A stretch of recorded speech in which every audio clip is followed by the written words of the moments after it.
First night boondocking here, let me tell you, was awesome. Slept like a baby. It was windy though. Very windy. Okay, you're the Casita rocking back and forth. But we had a good night of sleep. Really enjoyed it. This morning we already took a nice hot shower, had breakfast. So we're gonna stay here for the next few days. Maybe 2-3 days, not sure. Tons of hikes, tons of stuff to do. Catch up a little bit on work. And we're just waiting for the sun to come out a little bit. We're gonna try our solar power for the first time. So hopefully the sun comes out very strong, because we do need a lot of energy. Hopefully the batteries get charged. Pretty much everything is charged except a few things. Let's see how that works. Hey guys, good morning from this beautiful, beautiful Point Lighthouse trailhead base, I guess you would call it. It's actually a park, and I don't remember the park name, but I'm going to give you the GPS coordinates in the description below. And we woke up to this amazing beauty, although it was very, very windy last night. And if you're camping in a tent, don't. There were 2 tent campers last night, and it was down to 1. And we're not sure if that one tent camper was blown away or not.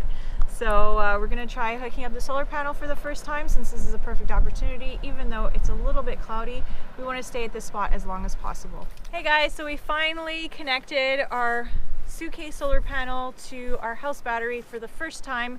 We've had this solar Suitcase for probably about a year now, and we hadn't needed to use it because we were mostly relying on campgrounds. But now we've been dry camping for 2 days. We wanted to charge the house battery. Originally, we wanted to charge our Goal Zero Yeti, but the problem with that is that we don't have the right connector. So finally, we discovered that our battery is a flooded battery when we were supposed to have a gel battery. And there was an issue with the solar panel. The charge controller had detached, so we used a glue gun to attach it back onto it. And after a couple of YouTube videos, it really is very easy. It's just a plug and play. So as long as you have a flooded lead battery, you just connect it and you don't have to think about it. And then your charge controller is going to cycle through different settings to tell you what your battery level is at, how many amps you're pulling in with the sun, how many volts you're pulling in with the sun, the temperature of the battery. So it gives you all the information that you need. Now we're going to have to eventually get the connector for the Goal Zero Yeti, because that's what we would ideally use to charge our devices. But for now, we're going to use the DC connection where the TV is supposed to go in our Casita, and we're going to use that with our car inverter to charge our laptops. And then we'll use, of course, the DC adapters to charge our phones. But that gives us a little bit more power for today because we're running scarily low. And then tomorrow we're probably going to a campground anyway, because it's going to be raining all day, because we need to get some work done. We need to fill up our holding tank. Our holding tank is almost empty. So we've been 2 days, and we've been boondocking for 2 days. We're streamlining our process so that we could do this for more days on the road, and we can be off-grid for more days. So we're newbies. We're getting to know this as we go, and every kind of obstacle is a learning experience for us, and thank goodness for YouTube that is teaching us things along the way.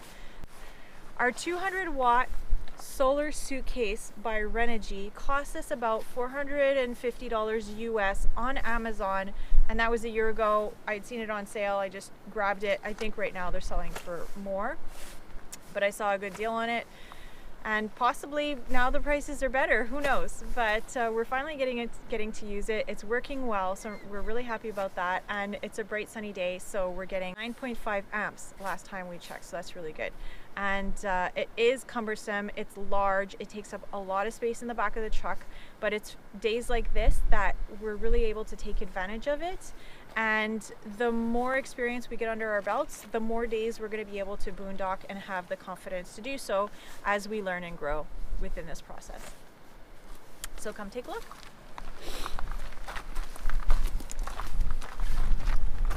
So at first we had connected these clips there to those terminals, and they didn't work. So we've connected them to the correct terminals. So you're supposed to connect this attachment that comes with the Renogy panel. I'll show you because I have another one here. So you're supposed to attach these alligator clips to the battery first. So you connect those to the battery first, and then you're going to connect black to black and red to red. And the manual says that you have the alligator clips connected to the battery before you connect this part to the actual charge controller. So that's what we did. And you want to angle the solar panel so that it's directly facing the sun. Now today's a bit of a challenge because it's pretty windy, so we're going to watch it so it doesn't get blown over, although it is rather heavy, but we still want to watch it. So as you can see, we have the monocrystalline, and how you can tell the difference is that the monocrystalline is black and the polycrystalline is bluish. You want to get the monocrystalline because it's more efficient at drawing in the solar energy. So right now we're pulling in 14 volts, 8.7 amps,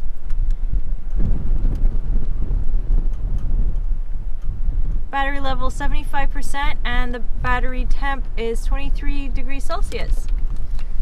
And then you just make sure that you set it so that it's really facing the sun. And today we have full sun, and it's these are powerful solar panels, so it's bringing in a lot of light. So now we're going to start charging our devices directly in the DC port for the TV in the Casita.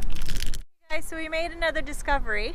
We did not have the adapter for the Goal Zero Yeti to go directly to the solar panels, so we did a little DIY, and I'll show you what we did. So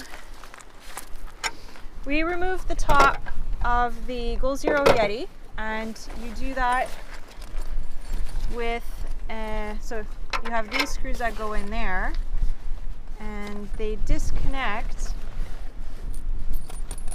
So they disconnect with a simple Allen key. And I know this because we saw a video about changing the actual battery. So once this battery goes bad, it's a lead acid battery, then you replace it with a new battery. So instead of buying a whole new Goal Zero Yeti, because when you buy the Goal Zero Yeti, you're getting the inverter and everything. So because you want to change that periodically, you could just lift off the top, unscrew these screws there, take the battery out, and replace it. So we figured that since it's a battery in there and we have the alligator clips, then we could probably, well, detach all of these things, because you don't, whatever inverter or charge controller that's within the actual Yeti, you don't want that really connected to the solar panel and the connection and the charge controller in the solar panel. So we removed all these wires, and then we connected black to black and red to red, and sure enough, it's charging. So we know that it was at 20 odd percent. I know we're not supposed to let it go below 40%. That was a boo-boo. But now it's at 33% from 22%. So it's actually working. We're really happy about this DIY accidental hack. And instead of paying $20, $30, $50 for a connection wire, we could just do this every time, and we're pretty well set. So lots of discoveries today with our beautiful new Renogy solar panel Suitcase. We're ready for courtside. Yeah, as long as they get better cell network, we're ready for them. But we're really, really excited. And again, I mean, this enables us to stay in this beautiful free campground at the water's edge in Newfoundland. And we discovered that there's some blueberries down there, and I wish I had known sooner that there were blueberries growing down there, because see, those two guys are picking them, and I would have gone down there myself, but shoulda, woulda, coulda. Anyway, now I know. Maybe I can get some of the leftovers after they're gone. So another beautiful day in Newfoundland. Thumbs up if you like this video.